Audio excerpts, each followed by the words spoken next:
친숙희 후보자님의 인사 말씀 잘 들었습니다. 저는 사법부의 정치적 중립 문제에 대해서 질의를 해보겠습니다. 후보자께서는 1997년 서울지법 판사로 임관한 이래 28년간 법관 생활을 하셨는데 그동안 법관으로서 정치적 중립을 잘 지켜왔다고 생각하십니까? 그 부분 예 생각합니다. 네.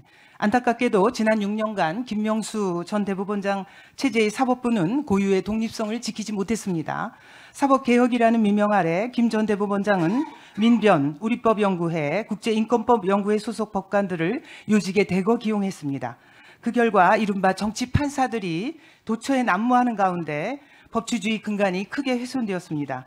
사법부의 정치화, 코드화가 일어나고 만 겁니다. 작년 11월에 문재인 정부 울산시장 선거 개입 사건 1심 재판부는 송철호 전 울산시장과 황운하 민주당 의원에게 각각 징역 3년의 실형을 선고했습니다. 알고 계시죠? 네. 권력 최상층의 불법 부정선거에 경종을 울린 판결이지만 최악의 재판 지연으로 송철호 시장은 이미 4년 임기를 마쳤습니다. 황운하 의원도 대법원 확정 판결 전에 21대 국회의원 임기가 끝날 것으로 예상이 됩니다. 후보자님, 이 사건 1심은 무려 15번이나 재판이 연기된 끝에 판결이 나왔는데 재판에 넘겨진 지 얼마 만인지 대략이라도 알고 계십니까? 제가 정확히 네. 알지 못합니다. 장장 3년 10개월 만이었습니다. 네. 이 사건 재판장인 우리법연구회 출신 김미리 부장판사는 서울중앙지법에 이례적으로 4년간이나 근무를 하면서 유무죄를 가리는 공판을 15개월 동안 단 한 차례도 열지 않았습니다. 또 법원 정기 인사로 새로운 판사들이 재판부에 부임해 첫 공판기일을 정하자 돌연 휴직을 해서 재판을 지연시켰습니다.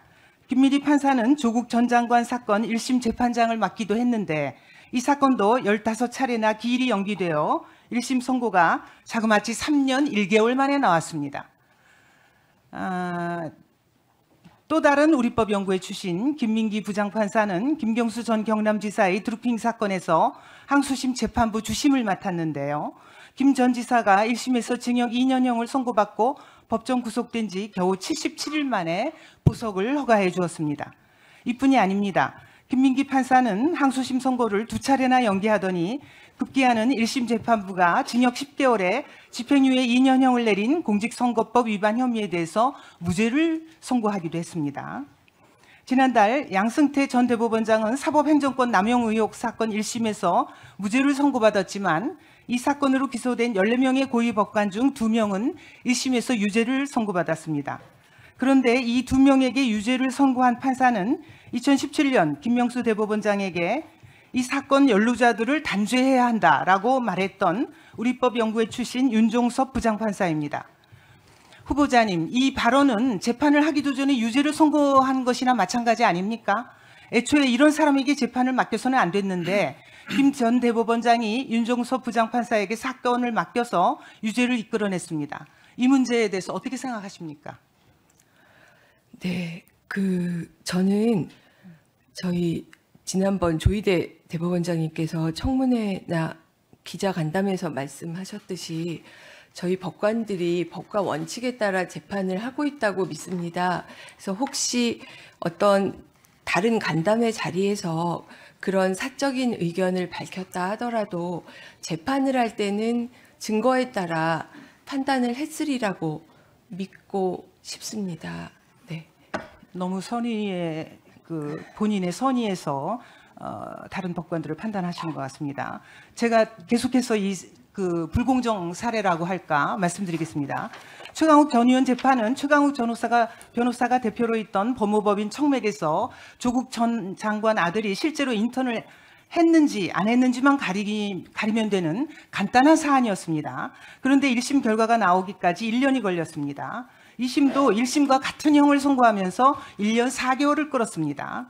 상고심 재판부의 주심 대법관은 이미 1심과 2심에서 인정한 바 있는 허위 인턴 증명서의 증거 능력을 재검토한다라는 핑계를 대며 재판을 1년이나 질질 끌다가 작년 6월에서야 전원 합의체로 사건을 넘겼습니다. 후보자님, 이 최강욱 전 의원 사건은 1, 2심의 형이 상식적인 판단이고 대법원의 최종 판단도 같았는데 결국 대법원에서 사건 처리를 의도적으로 늦췄다고 볼 수밖에 없지 않습니까?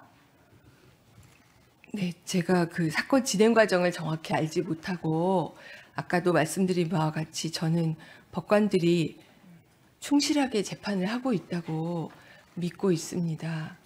이 사건 상고심의 재판부 주심은 국제인권법연구회 출신 오경미 대법관입니다. 오경미 대법관은 작년 5월 국민의힘 김성교 의원의 회계 책임자에게 벌금 1,000만 원을 확정해서 김 의원이 국회의원직을 잃었습니다. 1심 판결이 나온 지 불과 3개월 만에 대법원 확정 판결이 나온 겁니다.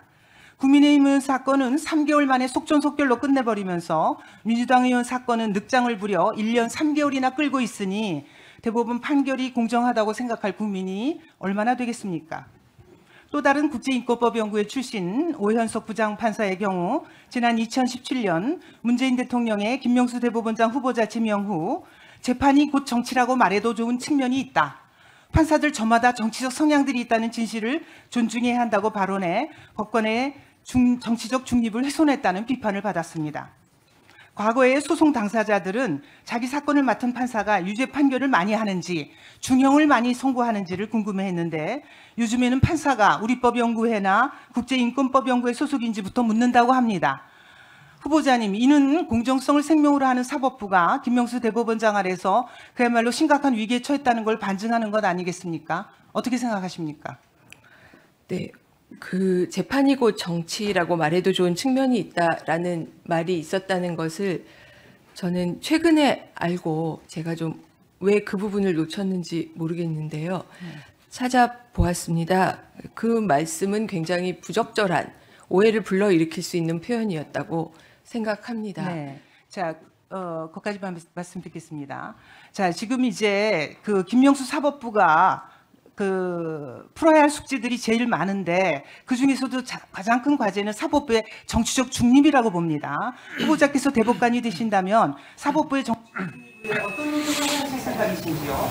특히 정치적 중립을 확보할 시스템을 마련해야 된다라고 보는데 구체적으로 어떤 노력을 하실 생각인지 정치적 중립을 위한 방안을 마련할 생각인지 좀 답변해 주십시오. 제가 따로 마련할 필요가 있는지에 대해서 좀 더 위원님 말씀을 유념하여 검토를 해보겠습니다. 제가 네네. 대법원장과 함께 대법원과 각급 법원의 사무를 지휘 감독할 책임이 있고요. 대법관은 대법원장과 함께 어떤 판사를 임명할 것인지, 대법원 규칙을 어떻게 바꿀 것인지 결정할 권한이 있습니다. 지금 그렇게 말씀하시면 안 되죠. 대법관의 직무에 대해서 제대로 이해 못하시는 것이나 다름없습니다. 제가 먼저 위원님께 말씀드리고 싶었던 것이 작년에 다소 문제되는 SNS상의 표현이 있어서 공직자윤리위원회에서 권고 의견이 나왔고요. 그다음에 그 전국법관 대표회의에서도 마찬가지로 의결이 있었습니다. 법관이 그 오해받을 수 있는 행동을 해서는 안 된다라는 권고가 있었습니다. 그래서 저는 법관들이 그 정도의 기본은 있다는 선량한 믿음을 계속 갖고 있었는데 그 부분에 대해서 대법관들 사이에 만약 제가 청문회를 통과해서 대법관이 된다면 의견 교환을 하고 좀 더 연구를 거쳐서 필요하다면 위원님 말씀하신 조치를 취할 수 있도록 해보겠습니다. 네, 수고하셨습니다.